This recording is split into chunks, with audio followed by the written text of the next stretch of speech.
साथियों, मैं जय नारायण पांडे आप सभी को नमस्कार। जैसा कि आप सभी को मालूम है कि इस वर्ष माध्यमिक शिक्षा मंडल मध्य प्रदेश भोपाल ने कोविड-19 के चलते वार्षिक परीक्षा न कराने का फैसला किया है। तब सवाल ये उठता है कि कक्षा 10वीं के विद्यार्थियों का वार्षिक परीक्षा परिणाम किस प्रकार से तैयार किया जाए। इस संबंध में माध्यमिक शिक्षा मंडल ने 4 मई, 14 मई एवं 23 मई 2021 को विस्तृत दिशा निर्देश जारी किए कि आपको किस प्रकार से परीक्षा परिणाम तैयार करना है और किस तरीके से ऑनलाइन एवं ऑफलाइन दोनों तरीके से OMR सीट्स जो आपको मिली है आंतरिक मूल्यांकन की और प्रायोगिक किस प्रकार से भरनी है। मित्रों, कई दिनों से अपने सम्माननीय प्राचार्यों का, संस्था प्रमुखों का, शासकीय अशासकीय विद्यालयों के आपका सोशल मीडिया के माध्यम से और फ़ोन के माध्यम से तमाम तरह की परेशानियों का सामना कैसे करना पड़ रहा है, इस संबंध में चर्चा परिचर्चा की गई। आप सभी की जो क्वेरी है उसका विश्लेषण करने के बाद मैंने आपके लिए एक समरी तैयार करने का प्रयास किया है और वो वीडियो मैं आपके साथ शेयर कर रहा हूँ। निश्चित रूप से आपको ये वीडियो बहुत ही लाभकारी सिद्ध होगा आपका मंडल की OMR सीट तैयार करने में। बस इस वीडियो के प्रत्येक पॉइंट्स को ध्यान से आपको सुनना है और समझना है। तो साथियों, सबसे पहला काम है आपको 14 मई, 23 मई और 4 मई का जो पिछला मंडल का आदेश है, इसका आपको भली भांति 2 बार, 3 बार, 4 बार अध्ययन कर लेना है।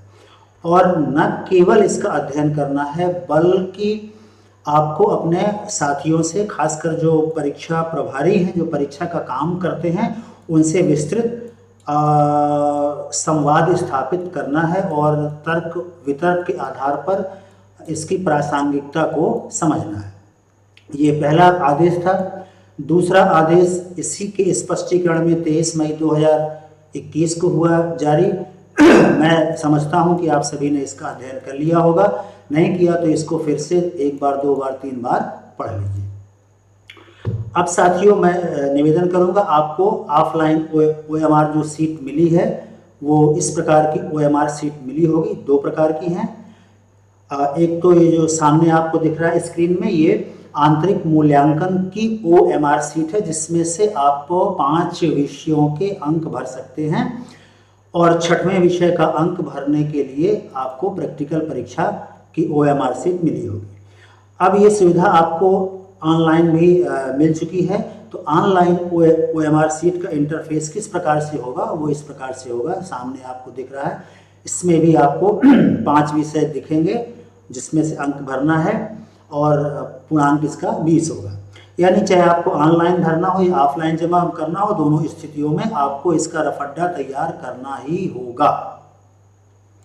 मित्रों, इसके पहले आप अपने सर्वश्रेष्ठ औसत अंक को भी ज्ञात कर लीजिए। इसके लिए आपको बार बार इंस्ट्रक्शन दिए गए। आपको मालूम भी है कि माध्यमिक शिक्षा मंडल का जो आपका पासवर्ड है और यूज़र ID है वो MP ऑनलाइन के थ्रू आप जा करके विगत 3 वर्षों का 2018, 19 और 20 के सर्वश्रेष्ठ औसत अंकों को आप देख सकते हैं। ये इस प्रकार का इंटरफेस आपको दिखेगा। इसमें ये आपके 2018, 19 और 20 3 वर्षों का दिया हुआ है। इसमें सर्वाधिक औसत अंक ये जो सामने इंटरफेस है 379.7। इस प्रकार से आपके विद्यालय का सर्वाधिक औसत अंक यानी बेंचमार्क आपको मिल जाएगा। आइए मित्रों, अब हम समझते हैं इसकी जो पूरी प्रक्रिया है, उसको सारांश में, कि बिना किसी कंफ्यूजन के हम किस प्रकार से इस पूरी प्रक्रिया को समझ सकते हैं। तो सबसे पहली चीज़ ये है कि आपके दिमाग में ये प्रश्न आना चाहिए कि आपने कक्षा 10वीं के विद्यार्थियों के लिए वर्ष भर क्या क्या गतिविधियाँ की। तो जाहिर है आपका उत्तर होगा, सर प्री बोर्ड परीक्षा हुई, अर्धवार्षिक परीक्षा हुई, इकाई मूल्यांकन हुआ और प्रोजेक्ट वर्क भी हुआ, जिसे हम आंतरिक मूल्यांकन भी कहते हैं, और ये प्रोजेक्ट वर्क प्रायोगिक विषय के अलावा अन्य विषयों का हुआ। लेकिन इस वर्ष आपको आपकी प्रैक्टिकल परीक्षा नहीं हुई, तो प्रैक्टिकल परीक्षा वाले विषय को भी आंतरिक मूल्यांकन के नंबर देने हैं, जो प्रैक्टिकल के अंक की तरह काम करेंगे। अब अगला जो प्रश्न है, अगर मैं आपसे बात करूं कि आपको वार्षिक परीक्षा के पहले कितने प्रकार की OMR सीट मंडल से मिली। पहले तो निर्देश था कि आपकी सब परीक्षा होगी, तो जाहिर है कि आप बताएं कि सर हमें 2 प्रकार की OMR सीट मिली। पहली आंतरिक मूल्यांकन की OMR सीट, जिसमें से अधिकतम यानी पूर्णांक जो है वो 20 है, और 5 विषयों के अंक इसमें हम भर सकते हैं। लेकिन आगे मैं बताऊंगा, इसमें आंतरिक मूल्यांकन के नंबर न भर के प्रो राटा के आधार पर प्रत्येक विषय में प्राप्त 20 अंकों में से अंक आपको भरने हैं। और दूसरी आपको जो OMR सीट मिली है वो है प्रैक्टिकल की। अब प्रैक्टिकल परीक्षा तो इस साल संपन्न ही नहीं हुई, तो प्रैक्टिकल परीक्षा की जो OMR सीट है, इसमें उस विषय के नंबर प्रो राटा के आधार पर आपको भरने हैं। इसमें विज्ञान विषय के लिए अधिकतम पूर्णांक 20 और व्यावसायिक विषयों के लिए 60 निर्धारित हैं। यानी मंडल ने आपको 2 प्रकार की OMR सीट दी, और मंडल को रिजल्ट भी बनाना है, तो मंडल की रणनीति आगे समझिए और देखिए, आत्मसात करिए। परीक्षा तो नहीं हुई, अंक कहाँ से भरे? और ये तो मंडल का जो ध्येय है कि विद्यार्थी के वर्ष भर में जो संपूर्ण गतिविधियां की, तो उसकी मेहनत का पूरा लाभ भी मिले और परीक्षा परिणाम भी प्रासंगिक और प्रमाणिक हो। और साथ में जो OMR सीट आपको भेजी गई है प्रैक्टिकल की और आंतरिक मूल्यांकन की, वो बेकार भी ना जाए और रिजल्ट भी बन जाए। इसके लिए मंडल ने क्या रणनीति अपनाई? मंडल ने जबरदस्त कमाल किया, अंकों की बाजीगरी, और मंडल ने किया कमाल और हम हो गए बेहाल। तो इस निमित्त माध्यमिक शिक्षा मंडल ने गणित के अंकों की जादूगरी के 2 महान सपूत, जैसा कि आपको मालूम होगा, गणित के लोग जानते होंगे, प्रतिशत एवं प्रो राटा यानी यथा अनुपात के माध्यम से परीक्षा परिणाम तैयार करने की योजना बनाई। प्रो राटा यानी यथा स्थिति यानी यथा अनुपात, यानी ना हमें नुकसान ना तुम्हें नुकसान, और इस समस्या का हो जाए समुचित समाधान, जिसका सीधा सा फंडा है जो हमने प्राइमरी स्कूल में गणित में पढ़ा है, इतने में इतना पाए तो इतने में कितना पाओगे, कोई नुकसान नहीं, कोई कुछ भी नहीं, बस अंकों की जादूगरी है कि किसी भी विषम परिस्थिति से निपटने के लिए हम गणितीय रूप से उसका समाधान कैसे कर सकते हैं। इतने में इतना पाए तो इतने में कितना पाए, एक नियम आपने पढ़ा होगा, मैं उसकी बात कर रहा हूँ। तो मुझे लगता है कि अभी आपकी जिज्ञासा बढ़ रही होगी, अभी समझ में नहीं आया होगा। तो चलिए हम आगे चरणशः प्रक्रिया में बहुत शीघ्रता से चर्चा करते हैं कि आपको आखिर करना क्या है। तो पहला काम जो आपको करना है मित्रों, अर्धवार्षिक या प्री बोर्ड परीक्षा में प्रत्येक विषय में चाहे कितना भी पूर्णांक रहा हो, 100 रहा हो, 80 रहा हो, 60 रहा हो, 70 रहा हो, कुछ भी रहा हो, अर्धवार्षिक या प्री बोर्ड 2 परीक्षा में से जिस परीक्षा में किसी विषय में विद्यार्थी ने जो अंक प्राप्त किए हैं, वह अंक आपको लिखना है। कहाँ पर लिखना है आगे आप समझिए। नंबर 2, जो आपकी इकाई परीक्षा है, इकाई परीक्षा प्रत्येक विषय में चाहे जो भी पूर्णांक रहा हो, 10, 20, 30, 40, 50, अब प्रत्येक विषय के प्राप्त अंक नोट कर लीजिए। नंबर 3, आंतरिक मूल्यांकन जो पहले से ही 20 अंक का निर्धारित है, तो उसके भी अंक आप नोट कर लीजिए। यानी आपने अर्धवार्षिक परीक्षा या प्री बोर्ड, इकाई परीक्षा और आंतरिक मूल्यांकन, तीनों में किसी भी पूर्णांक में जो बच्चे ने अंक पाए हैं वो आपने नोट कर लिया। अब चौथे नंबर पर कौन सा काम करना है? वही जो मैंने बताया कि प्रो राटा तक पहुंचना है आपको, कि नफा नुकसान ना हो, इतने में इतना पाए तो इतने में कितना पाएंगे।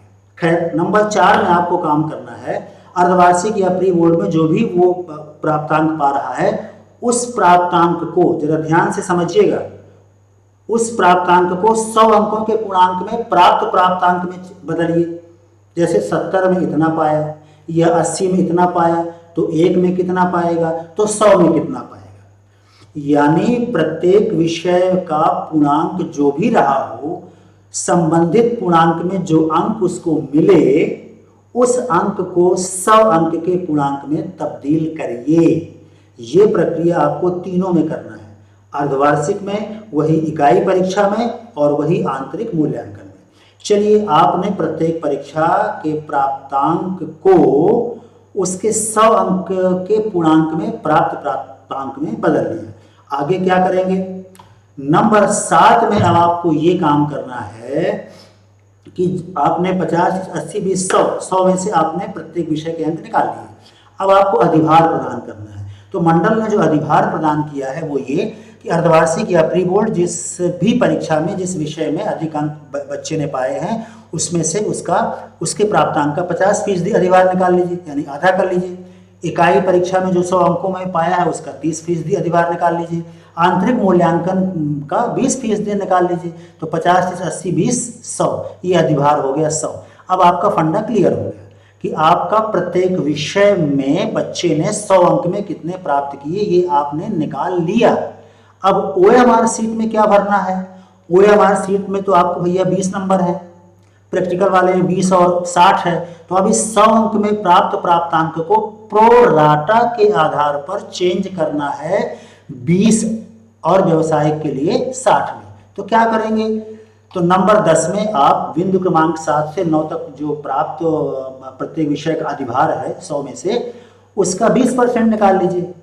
यानी 100 में इतना पाया, 1 में कितना पाएगा, इसलिए 20 में कितना पाएगा, 20% निकाल लिया और यही 20% आपको OMR सीट में भरना है। और प्रैक्टिकल में क्या करना भाई? प्रैक्टिकल परीक्षा वाला जो विषय है वो विषय तो उसमें नहीं है आंतरिक मूल्यांकन की OMR सीट में। तो प्रैक्टिकल परीक्षा वाला जो विषय है उसके भी अंक उपरोक्त फार्मूले के आधार पर ही भरना है। जिसमें से विज्ञान में आपको प्रैक्टिकल परीक्षा नहीं हुई तो वो प्रैक्टिकल परीक्षा के अंक नहीं, प्रैक्टिकल को आंतरिक मूल्यांकन की तरह ट्रीट करना है। और प्रो राटा के आधार पर उसने जो भी अंक पाए अर्धवार्षिक, इकाई और आंतरिक में, उसका 20% भरना है। और जहाँ तक सवाल है व्यावसायिक विषय का, तो व्यावसायिक विषय की OMR सीट में 20 के जगह में 60 अंकों में भरना है। यानी जो 100 अंकों में से कुल प्राप्तांक आप निकालेंगे उसका 60% निकाल लीजिए, वो भर दीजिए OMR सीट में। इस प्रकार से मंडल अपना काम वहाँ पर अपने फार्मूले के आधार पर निकाल देगा। तो साथियों, ये काम आपको करना था। यही एक सामान्य प्रक्रिया थी जो आपके लिए समझना अनिवार्य था। अब इस श्रृंखला का जो अगला वीडियो है भाग 2 में हम एक एक्सेल सीट के माध्यम से किस तरीके से आप अंक भर सकते हैं और उस एक्सेल सीट में ऑटोमेटिक अंकों की गणना हो करके OMR सीट में कहाँ किस विषय में किस प्रकार से कितने अंक भरने हैं उसकी गणना स्वतः ही हो जाएगी। तो साथियों, बहुत बहुत धन्यवाद। किसी प्रकार की कोई अगर समस्या हो तो जब आप ये वीडियो वॉच करें उसमें कमेंट और उसमें लिख दीजिए। अगर कोई और दिक्कत है वो मैं अपने स्तर से समाधान करने का प्रयास करूँगा। और आपके जो भी सुझाव हैं या कोई समस्या है उन समस्याओं के निराकरण के साथ अगले वीडियो में फिर आपसे मिलूँगा। तब तक के लिए धन्यवाद। जय हिंद।